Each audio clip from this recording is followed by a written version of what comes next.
Obrigado, irmã. Que palavra tão sincera, tão cheia de revelação.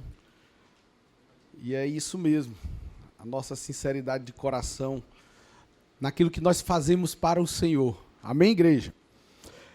Glória a Deus. Hoje, amados, eu quero conversar com vocês, quase que dando continuidade ao que nós conversamos domingo sobre o milagre da multiplicação. Mas eu quero estar mais direcionado assim, para a nossa caminhada enquanto discipuladores, enquanto supervisores. Eu sei que aqui nós temos centenas de discipuladores, centenas de supervisores. Eu creio que nós realmente temos vivido algo extraordinário da parte de Deus, um avançar sobrenatural, porque nós temos vivido realmente essa multiplicação, não é, de liderança. Tá? Hoje eu quero tratar com vocês sobre a arte de formar novos líderes. E nós vamos aprender um pouco com o apóstolo Paulo, ele que realmente nos inspira, né, em todas as áreas ministeriais. É incrível como apóstolo Paulo é realmente, não vou dizer completo, né, mas ele realmente nos acrescenta tanto conhecimento através da sua vida. Não é? Então eu queria ler junto com você 2 Timóteo, capítulo 2, verso 2. E o que você ouviu de mim, na presença de muitas testemunhas, isso mesmo transmita a homens fiéis e idôneos para instruir a outros. Olha que forte isso.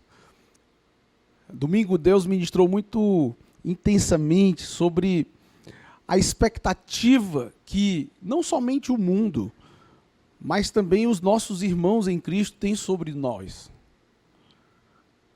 É exatamente a coerência. O que as pessoas esperam de nós é coerência. É a gente ter a nossa vida validada ou validando aquilo que nós professamos crer, aquilo que nós declaramos que cremos. Nós vemos aqui que Paulo não apenas pregou, mas Paulo ele levantou discípulos. Paulo ele formou líderes. Paulo ele entendeu que a obra não tem como ser realizada sozinho. Assim eu e você, como líderes, como discipuladores, como pais, como mães espirituais, nós precisamos entender que nós não damos conta de fazer a obra, de multiplicar o reino de Deus, de expandir o céu aqui na terra, sozinhos. Amém? O coração de Deus, nós vimos, é multiplicação. Jesus, ele formou discípulos. Paulo formou Timóteo. E hoje, eu e você, nós somos chamados também a formar discípulos, a trabalhar Timóteos na nossa vida. Não é? O chamado de cada líder de célula não é apenas liderar. O chamado de cada um de nós é também formar novos líderes. Nós precisamos entender isso, gente. A multiplicação, ela não pode, ela não deve acontecer por força. A multiplicação, ela deve acontecer por saúde.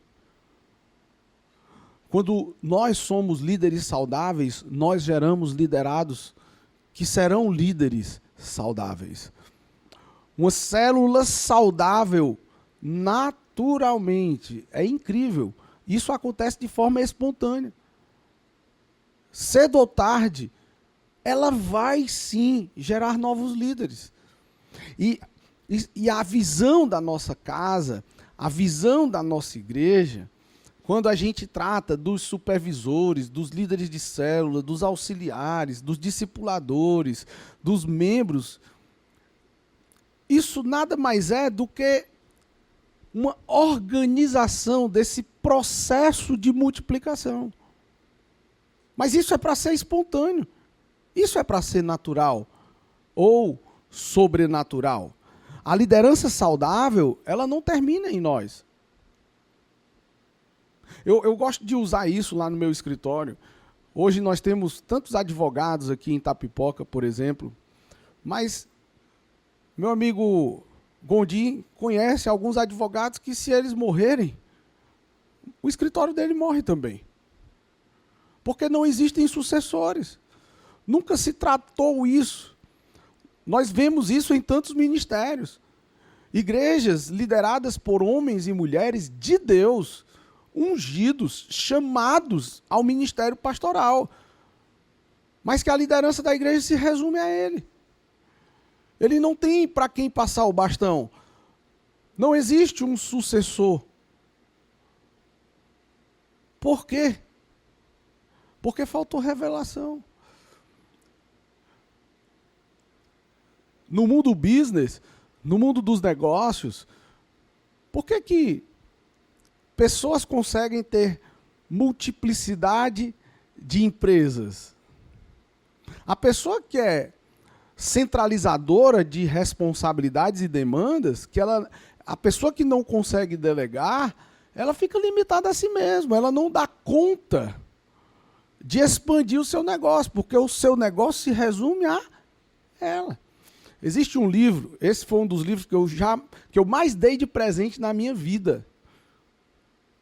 Nem a Bíblia eu dei de presente o tanto que eu já dei esse livro.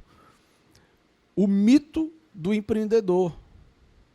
E esse livro fala da história de uma jovem que era muito boa em fazer tortas de maçã. E essas tortas, elas começaram a ficar conhecidas. E aquele prazer que ela tinha, aquele dom que ela tinha, começou a precisar ser multiplicado. E ela precisou agregar pessoas, para que essas pessoas pudessem auxiliar nesse projeto. Então, para que a gente possa crescer, nós precisamos de gente com a gente. E no que diz respeito à expansão do reino de Deus, então, meu irmão, sozinho a gente não consegue avançar. Olha aqui o capítulo 16 de Atos. Paulo chegou a Derbe e depois a Listra, onde vivia um discípulo chamado Timóteo, filho de uma mulher judia convertida ao cristianismo, mas de pai grego. Os irmãos de Listra e Icônio davam bom testemunho dele. Paulo, querendo levá-lo na viagem, circuncidou por causa dos judeus que viviam naquela região, pois todos sabiam que o pai dele era grego. Toda célula deve gerar novos líderes. Por que Paulo, mesmo sendo esse cara extraordinário, ele investia tanto em formação de novos líderes? Porque ele não era fadado à estagnação. Ele não conseguia reter, ele não se conformava em ficar com isso somente para ele. Da mesma forma, toda célula deve gerar novos líderes. Por quê? Porque senão ela deixa de ser uma célula e ela se torna uma simples reunião. Um grupo social, onde as pessoas reúnem semanalmente ali, talvez, conversa sobre muitas coisas e não passa disso. E aqui eu quero trazer o primeiro ponto, com base nesse texto que nós lemos. Paulo, ele enxerga, ele vê Timóteo como alguém que tem potencial. É responsabilidade nossa ter esse olhar de águia para identificar pessoas que têm potencial. Às vezes, nem as próprias pessoas acreditam em si mesmas. E nós, como líderes, precisamos ter esse olhar atento, debaixo de oração, sensibilidade, para que o Senhor possa nos direcionar a perceber e identificar as pessoas certas, pessoas que têm potencial, pessoas que realmente você vai poder contar. Paulo, ele identificou esse potencial em Timóteo. E aqui eu quero tratar com vocês sobre como Paulo conseguiu perceber esse potencial de Timóteo. A gente vê aqui, no verso 2, que os irmãos de Listra e Icônio davam bom testemunho dele. Testemunho da comunidade. Isso aqui é muito relevante na nossa trajetória. Eu sei que muitas vezes a gente acolhe pessoas que não dão bons testemunhos, mas essas pessoas, elas vão sendo influenciadas pela palavra, elas vão sendo transformadas, e é incrível. Hoje mesmo, na academia, eu tenho uma academia como um ambiente assim maravilhoso para a gente pescar. Um dia eu fazendo um exercício lá, e eu fiquei de frente para um rapaz. E o Espírito Santo me incomodou. Interage. E eu disse, ô meu irmão, tudo bom? Você sempre malha aqui? Aí ele, sim. E eu disse, mas nesse horário? Aí ele disse, sim. Aí o engraçado, eu sempre estou aqui nesse horário e eu nunca tinha te visto. Aí ele, não, na realidade, eu malhava em outro horário. Porque agora, por conta do trabalho, aí ele explicou. Fazia poucos dias que ele estava indo naquele horário. Aí eu, ai, que legal, como é seu nome? Fulano, é Robson o nome dele. Aí eu disse, cara, que bênção, a gente vai se ver com mais frequência aqui então e tal. Você trabalha com o quê? Aí ele, eu sou policial. É incrível como eu estou com tantos contatos com policial, né? Eu acho que Deus está querendo levantar um ministério de segurança aqui na nossa igreja. Mas assim, e eu conversando com ele, aí eu disse, poxa, que legal. Aí ele disse que morava em Itapajé e está com um ano que mora aqui em Itapipoca. E ele começou a falar ali rapidamente, e o meu personal que me puxa para o foco, né, o Fred sempre diz, pastorzão, bora lá, pastorzão. Aí ele me puxou e eu disse, cara, a gente vai se falando. Beleza. Passou um dia, 2, 3 dias, eu chego lá, aí tem uma irmã aqui, que inclusive é auxiliar da célula do Lucas e da Érica, a Gabi. E a Gabi trabalha na recepção da academia. Aí eu cheguei e a Gabi disse, pastor, temos uma missão. Aí eu, é mesmo, Gabi? Como assim? Não, tem um rapaz aqui que eu conheço, que ele... Aí ela contou um pouco da história dele, que ele fazia parte da igreja, né? E ele está aqui em Itapipoca, está meio afastado e tal. Aí eu...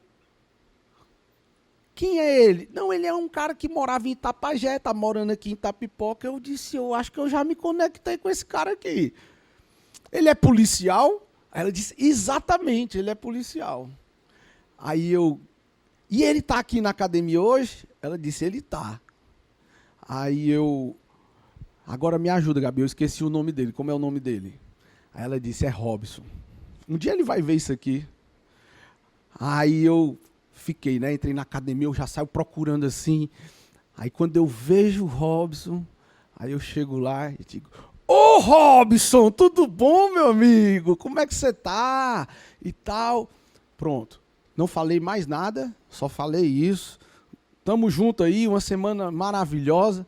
Fui fazer meus exercícios. Não estiquei conversa.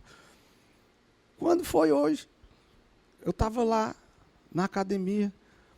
Aí eu vi quem? O Robson. O Robson estava com fone de ouvido. E eu disse, Fred, segura aí que eu vou ali falar com aquele cara. Quando eu chego lá, eu digo, e aí, Robson, tudo bom, cara? Eu passei uns dias sem vir nesse horário, não tinha te visto mais, está tudo bem. Sabe como foi que ele me chamou? De senhor. Opa, o senhor está bem? Aí eu, senhor, mudou alguma coisa aqui. Eu não tinha entendido o que era. Aí ele foi e disse, rapaz, eu estava esses dias e me encontrei com um amigo meu.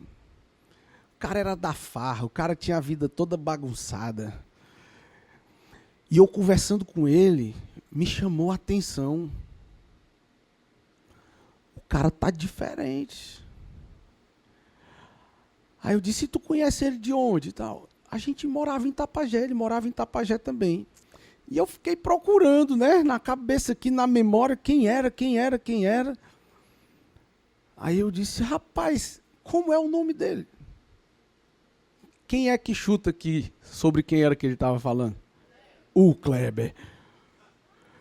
Aí eu, macho, tu conhece o Kleber, cara? Pelo amor de Deus, tu não tinha gente melhor para tu conhecer, não.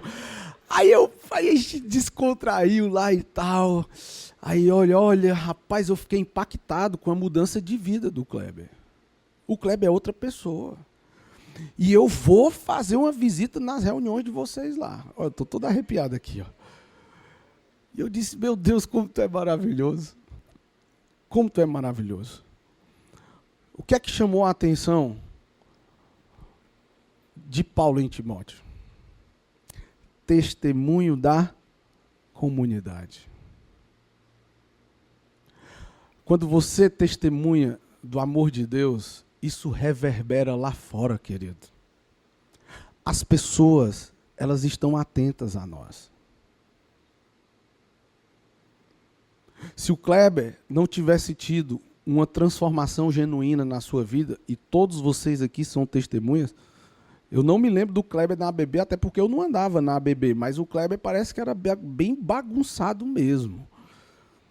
Hoje o Kleber, a sua família, é uma família transformada, não é? Então, esse trecho da Bíblia diz que os irmãos davam bom testemunho de Timóteo. E Paulo valorizou exatamente isso, o que as pessoas viam em Timóteo.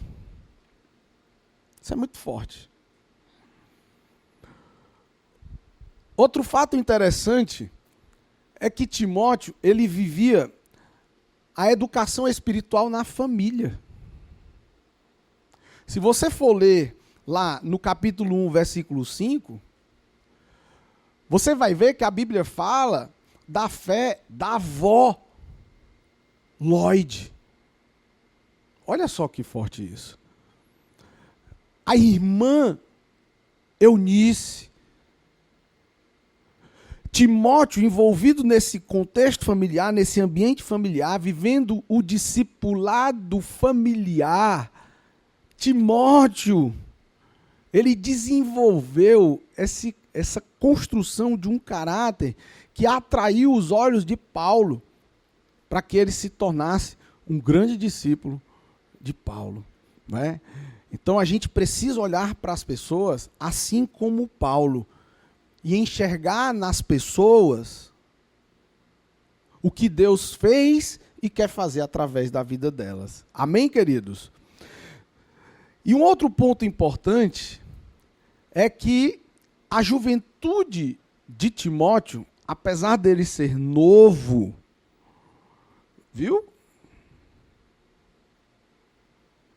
Apesar dele ser novo, Timóteo, ele não usou isso como argumento, e muito menos Paulo menosprezou a juventude de Timóteo. Porque muitas vezes a gente está focado em gente mais madura e a gente menospreza os jovens. No sábado, aqui no Café com o Pastor, uma irmã testemunhou sobre isso.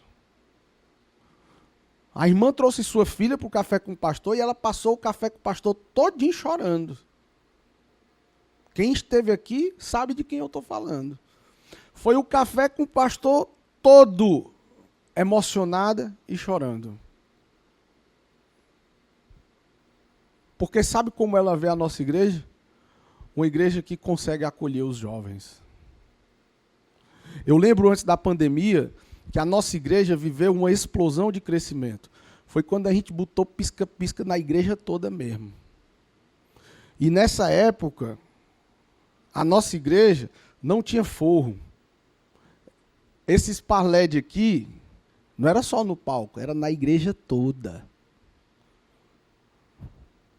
A gente queria deixar a igreja toda vermelha, ficava toda vermelha. A gente queria deixar a igreja toda azul, ficava toda azul. E um monte de mosquitinho atraído pelas luzes. Aí quando chegava aqui, tome palavra goela abaixo. Ouvir a palavra. E a gente viveu uma explosão de jovens. A gente cresceu tão rápido, tão rápido, tão rápido, que a gente não teve tempo de preparar líderes para cuidar desses jovens. Teve uma célula que multiplicou em 4. Eu tive que liderar uma, a Rose outra. Na época, o Tiago e a Sâmia eram os líderes de jovem. Passou a liderar uma e a Sâmia a liderar a outra. Tamanha explosão que foi de crescimento. Mas de que adianta ganhar e não cuidar? Por isso que não dá para a gente fazer a obra sozinho.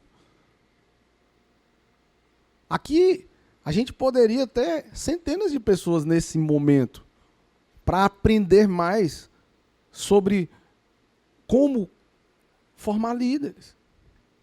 Mas muitos estão na faculdade, outros estão trabalhando, outros estão cuidando do seu filho, outros não vieram por preguiça mesmo, outros não vieram porque não é uma prioridade na vida deles ainda. Por isso que a gente não pode parar de orar. Nós precisamos orar insistentemente. Para quê? Para que Deus toque no coração dessas pessoas que poderiam estar aqui e não quiseram, para que elas possam viver esse despertar sobrenatural. E possam valorizar o que dentro do trabalho que nós decidimos trazer para as nossas vidas, a gente focar. Segundo, como que Paulo treinou Timóteo? Vivendo o discipulado na prática. Então Paulo viu, trouxe para perto e discipulou. O discipulado é exatamente o fio condutor de como Paulo treinou Timóteo. E aqui é importante a gente entender uma coisa. Que às vezes, muitas vezes, a gente tem muitas habilidades de treinamento que são métodos interessantes. Por exemplo, eu vejo muitos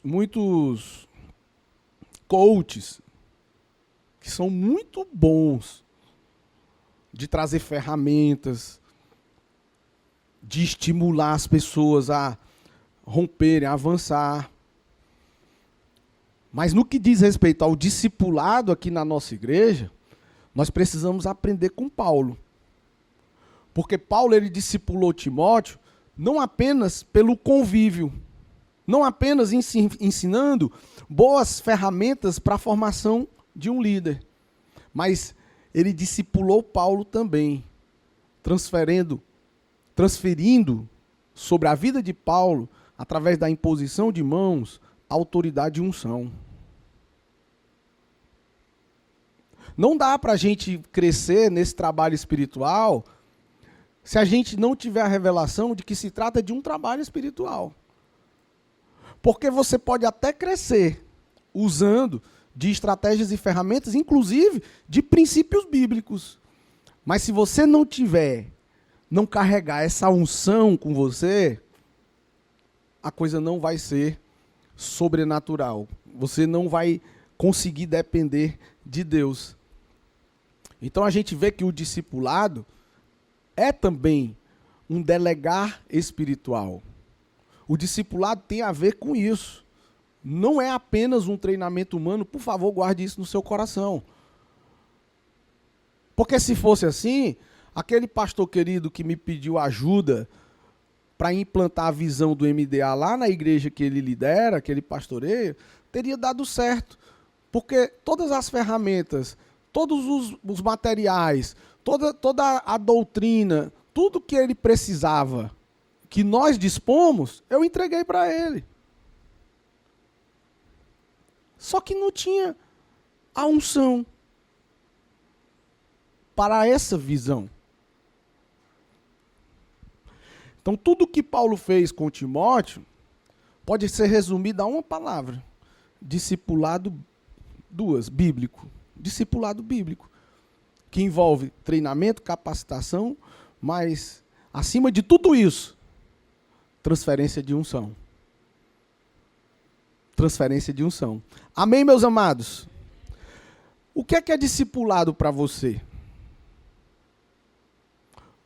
Discipulado é transferência da vida de Deus que está em nós para os nossos irmãos. É o que o pastor Sandro chama de vida na vida. É vida na vida. É ensino na prática. É relacionamento de paternidade espiritual. É esse tete a tete. É a dinâmica do discipulado. Isso faz toda a diferença. E como que Paulo experimentou isso? Através desse discipulado de proximidade. Timóteo viajava com Paulo. Ele andava frequentemente com Paulo. Timóteo não se limitava a ir para os cultos que Paulo estava pregando, não. Timóteo, ele caminhava pertinho de Paulo. Ele via como Paulo pregava, ele via como Paulo orava, ele via como Paulo suportava as perseguições. Quantas vezes o Daniel aqui, por exemplo, chegava para mim com uma demanda e eu, debaixo de direcionamento, inclusive do meu discipulador, o pastor Bruno, trazia um caminho de sugestão de solução e Daniel olhava e dizia: cara, eu nunca teria pensado isso.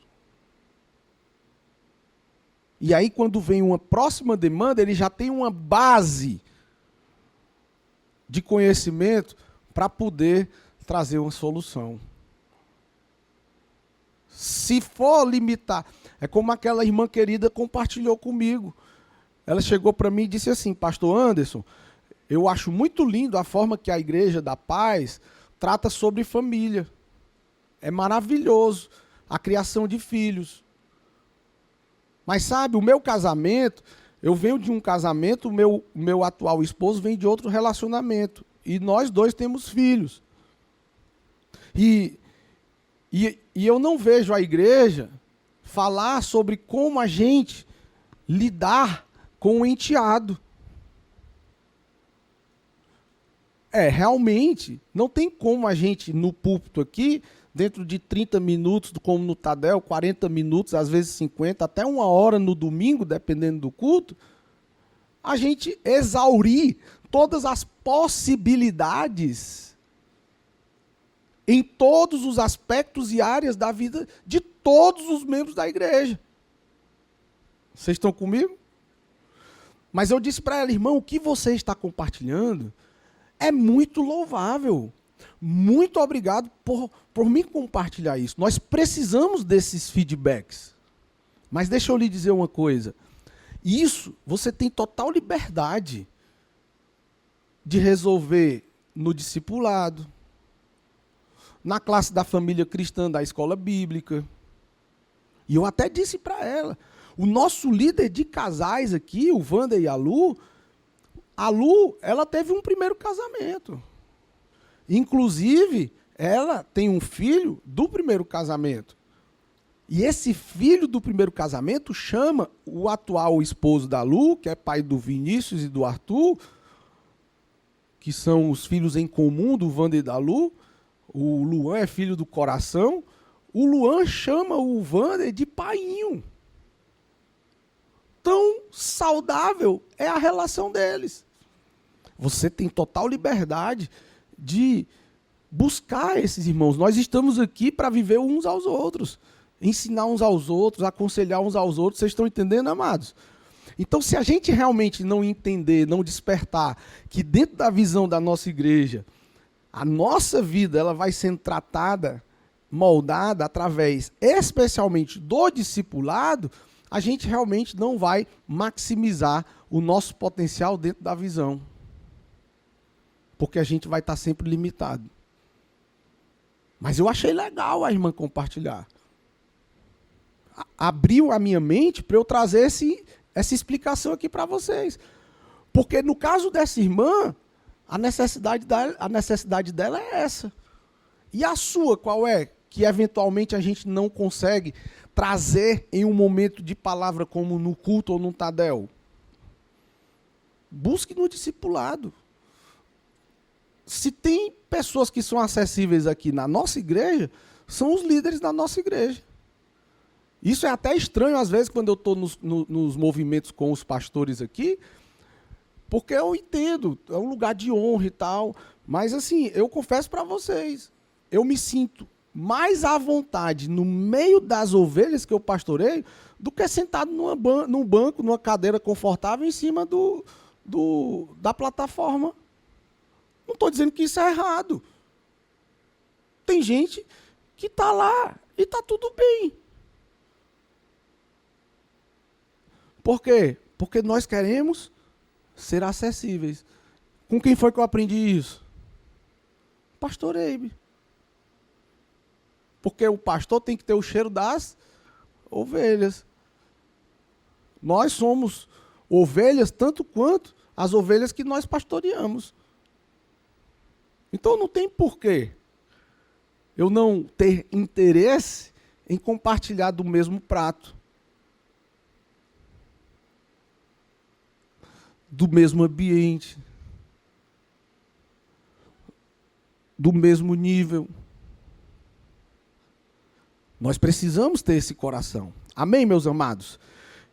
Então, o discipulado, ele acontecia no dia a dia. Paulo levava Timóteo com ele. Paulo permitia que Timóteo observasse suas atitudes. Como que Paulo tratava as pessoas. Rapaz, teve uma vez eu fiquei com muita vergonha. Temos pessoas novas aqui, vocês já ouviram isso, muitos de vocês talvez.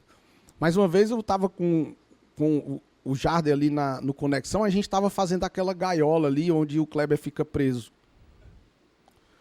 Aí tinha um ferreiro e eu já estava um pouco estressado. E eu falei uma grosseria lá, eu confesso que eu nem lembro o que foi que eu falei. E o Jader estava comigo lá. Aí o Jader chega para mim e diz, pastorzão, cara, assim, eu respeito demais você, mas eu acho que naquela situação ali foi pesado demais com o irmão. Aí eu, não, cara, mas ele estava enchendo o saco já, ainda quis justificar, não foi, Jader? Aí o Jader olhou e disse, pastorzão, assim, você tem liberdade de... Mas eu me senti na responsabilidade de lhe fazer esse confronto amoroso. Reflita. Pronto. O Jader, ele foi um instrumento de Deus para fazer cair por terra um ambiente de maldição. Porque eu fui realmente grosseiro com o cara e eu estava tão coração duro, mente fechada, que eu não aceitava nem pensar na possibilidade de estar errado. Aí quando o Jader fez esse confronto amoroso, aí eu fui refletir, voltei lá, pedi perdão para o irmão, me humilhei. E graças a Deus, até hoje, esse ferreiro é meu amigo e faz serviço para mim. Por quê? Por causa de um discípulo que caminha comigo, vê as minhas atitudes e tem liberdade de me fazer um confronto. Porque ele sabe que ele pode me ensinar. Ele pode ser um instrumento de Deus para abençoar a minha vida. Mas se eu não tiver o coração aberto para isso, Netinho, a gente não dá conta de crescer, né? Então, olha só, Jesus é o nosso maior exemplo. Jesus, ele chamou os discípulos dele para andar com ele. Os discípulos caminhavam com Jesus. Os discípulos aprenderam observando Jesus multiplicar pães, curar enfermos. Os discípulos de Jesus, eles aprenderam com Jesus, orando na madrugada, lidando com as ofensas que Jesus sofria. Tem gente que caminha comigo às vezes que diz assim: pastor, é por isso que eu não ouço essas coisas, porque se fosse comigo era problema. Porque a gente leva chibatada e aí entra naquele princípio de autoridade e submissão lá que eu gosto demais, que pela nossa consciência em Deus, a gente sofre certas aflições, mesmo injustamente, por causa da nossa consciência nele. Não é porque a gente gosta de ser saco de pancada, não. Porque pensa num negócio cruel, é você levar uma mordida de uma ovelha. Mas nós estamos aí para isso. Amém? Então, o discipulado de Jesus foi convivência diária. Foi vida compartilhada. Tá? Outro, discipulado pela palavra. Foi assim que Paulo discipulou Timóteo. Porque assim, o nosso senso é importante. Lembra do princípio de autoridade que a gente conversou? Que a gente se submeter a homens, às pessoas, é importante. Mas a submissão a Deus é inegociável. Porque a partir do momento que uma autoridade sobre a sua vida, revestida dessa autoridade, impõe sobre você um jugo contrário à palavra de Deus, você não é obrigado a se submeter. Por quê? Porque a gente não negocia a autoridade de Deus sobre as nossas vidas. Né? Então, a palavra de Deus é que deve ser luz para os nossos caminhos. O discernimento do seu discipulador, o seu discernimento é muito importante e válido. Mas a partir do momento que é contraditório à palavra, o seu discípulo, ele não lhe deve submissão. E eu não estou dizendo aqui que o discípulo ele vai ser grosseiro com o discipulador, o discípulo vai sair falando. Não, de forma nenhuma. De forma nenhuma. Você, como um discípulo que está sendo coagido pela autoridade do seu discipulador a fazer algo que é contrário à palavra de Deus, o que é que você vai fazer? Meu querido, olha, a gente tem entendido que, na verdade, a palavra de Deus diz isso, isso e isso. Eu entendo a sua interpretação, mas não seria melhor a gente ver com o nosso supervisor de setor? Vamos supor que é o líder de célula debaixo da autoridade do supervisor de setor. Será que não seria importante a gente conversar com o nosso supervisor de área para ouvir o que é que ele tem a dizer sobre essa situação? Porque eu não quero estar em rebelião. Mas a forma que você está me direcionando para fazer, eu não sinto confortável. Vocês estão entendendo? Não, Machado, o Daniel mandou eu fazer um negócio ali, tá estranho demais. Eu não quero mais saber de ser liderado pelo Daniel, não. Pô, meu irmão, de repente tu tá sendo um instrumento de Deus para ajudar o Daniel a se perceber e sair desse nível de possível engano. Não é porque eu sou o líder que eu sou o dono da verdade, o dono da razão, não. E tem muita gente aí no rol dos desigrejados porque o líder não tem humildade para reconhecer quando ele falha. Porque ele é intocável, ele é o próprio Deus aqui na terra. Não é? Isso é perigosíssimo. Tá? Aí, 2 Timóteo 3, verso 16, Paulo fala que toda a Escritura é inspirada por Deus. Então a gente vê aqui que Paulo ele não discipulou Timóteo com filosofias e opiniões próprias. Não. Isso é importante para um conselho? Cara, rapaz, olha, é o seguinte, uma vez eu comprei esse carro, uma vez eu agi dessa forma, uma vez numa situação dessa, eu agi assim e deu tudo certo, tanto que aconteceu isso, isso e isso. Pessoas chegam para mim e dizem assim, pastor, eu tive um sonho assim, assim, assado. O que é que quer dizer? Eu, meu irmão, não tenho nenhuma palavra de Deus para te dar. Vai buscar em Deus. Vai buscar em Deus. Pastor, eu estou querendo pedir essa menina aqui em namoro. O que é que você acha? Irmão, Deus não me falou nada. Ela é uma menina bonita, é uma menina que é fiel na igreja e tal, mas assim, busque a Deus para Ele te direcionar, irmão. Agora, se Deus ministrar no meu coração, aí eu tenho que entregar. Aí eu tenho que entregar. Amém? Discipulado pelo exemplo. Ninguém despreze tua mocidade, mas ser o exemplo. Se você quiser anotar isso aí, está lá em 1 Timóteo capítulo 4, verso 12. Né?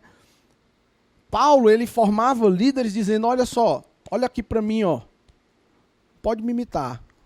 Hoje a gente diz assim, né? Cola em mim que é sucesso. Sejam meus imitadores, como eu sou de Cristo. É muito forte dizer isso, não é não? Eu não posso dizer isso nem de Abraão, que eu não tinha coragem de matar Isaac. Eu não tinha coragem de matar o Anderson Filho. Sendo bem honesto para vocês e para Deus. Eu acho que é por isso que Deus me pede isso. Mas eu sei como é que Ele pede para eu matar meu filho. É em momentos que eu estou aqui com os irmãos e o meu filho está doido para ir comer uma pizza comigo e eu preciso deixar meu filho para mais tarde porque eu estou resolvendo as coisas de um irmão aqui. Isso é sacrificar meu filho. Vocês estão entendendo? Discipulado é ser modelo vivo. Eu lembro um vídeo, eu não sei se alguém aqui já viu esse vídeo, que os filhos reproduziam o comportamento dos pais. Aí, tipo assim, estava numa loja e a mãe começa a ser grosseira com a atendente da loja e pega as roupas da loja e joga no chão e a filhinha aqui do lado. Jogando. Aí, tem outro, eu não lembro se é uma lata de refrigerante. E aí o pai ou a mãe está tomando refrigerante, com o filho tomando refrigerante aqui também. Aí pega a lata de refrigerante e joga no meio da rua assim, no chão, como se não existisse lixeiro para jogar. E aí a criança também, do mesmo jeito que o pai fez, a criança, joga. Aí tá o pai fumando um cigarro aqui, descendo uma escada rolante, sei lá o que era. E quando vê a criança, ó, fumando um cigarro também, né? Então, o que é que a gente aprende aqui? Os filhos espirituais, eles aprendem pelo que vem. O que é que os nossos filhos espirituais estão vendo a gente fazer? Pai, já levei tanto carão do Anderson Filho. Pai, não pode dirigir mexendo no celular, pai.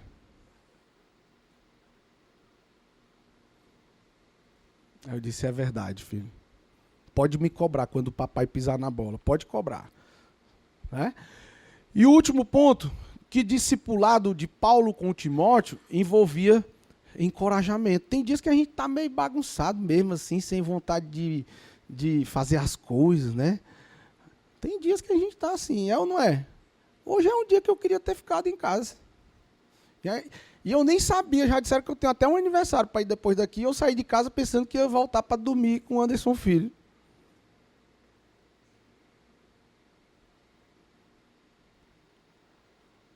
Preciso ser encorajado.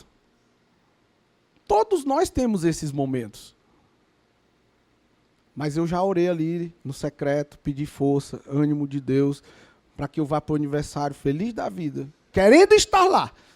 E é uma pessoa que eu amo tanto.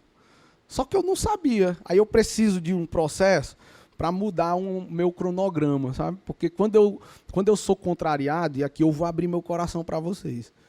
Quando eu sou contrariado, eu preciso de um tempo para processar. Às vezes as pessoas acham que eu não estou nem aí para o que está acontecendo. É porque se eu agir imediatamente vai dar problema. Aí eu estou ruminando a situação, às vezes passa dias. Eu sei que vai dar tudo certo, mas se eu fizer naquela hora, vai dar problema. Porque eu me conheço. Entendeu? Então a gente realmente precisa ser encorajado, gente. Olha o que diz 2 Timóteo 1, versículo 7. Porque Deus não nos deu espírito de covardia, mas de poder, de amor e moderação. Quem foi que falou isso aqui? Paulo para Timóteo. Momento de encorajamento. Tempo de encorajamento. Por isso que ele sempre lembrava de usar os dons, de não ter medo, Meu irmão, parte para cima. O medo não pode nos paralisar. Porque se eu fosse levado pelo medo, eu nunca teria avançado na minha vida o tanto que eu avancei. Primeiro, porque eu jamais teria tido filho. Porque eu tinha medo. Medo da escassez. Como que eu vou dar conta de sustentar um filho sendo vagabundo do jeito que eu sou? Gazeando aula, roubando dinheiro da carteira do meu pai, bebendo cachaça, fazendo tudo isso. Como é que eu vou dar conta de trabalhar para criar um filho? Medo.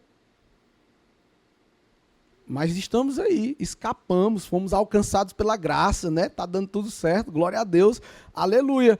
Então o medo não pode nos parar. Discipulado é levantar, é animar e dizer você consegue, porque Deus está contigo, todas as coisas eu posso naquele que nos fortalece, não são as circunstâncias que vão definir o nosso destino, nós vamos para cima com tudo, nós podemos perder assim uma guerra, mas nós não perdemos, nós perdemos uma batalha, mas não perder a guerra, e a vida vai. Amém? Tem mês que você termina no vermelho, parte para cima, é igual um cara aqui em Itapipoca. Chegou para mim e disse, rapaz, eu tenho que gastar o meu dinheiro todinho, terminar o dia devendo para eu estar motivado para trabalhar no outro dia. Não faça isso não, viu, querido? Mas tem que ter motivação, mas que as motivações sejam corretas. Amém? Glória a Deus, aplauda ao Senhor, vamos ficar em pé. Aleluia. Glória a Deus. E aí, eu aproveitar que vocês estão dispostos de pé, né? Eu queria falar um pouquinho sobre a supervisão. A supervisão. Nós estamos vivendo um tempo em que os supervisores estão aí nas células, buscando realmente ver o estado das células, nessa supervisão garantida. Nós estamos intencionais nisso, né? O discipulado de Paulo tinha exatamente também essa função de supervisor que nós temos na visão da nossa igreja. Paulo, ele era um supervisor espiritual de Timóteo. E nessa supervisão, qual era o objetivo de Paulo? Diga, garantir clareza da visão e garantir um acompanhamento constante. É isso. Os supervisores são verdadeiros guardiãos da visão. Tá? Paulo desenvolvia isso.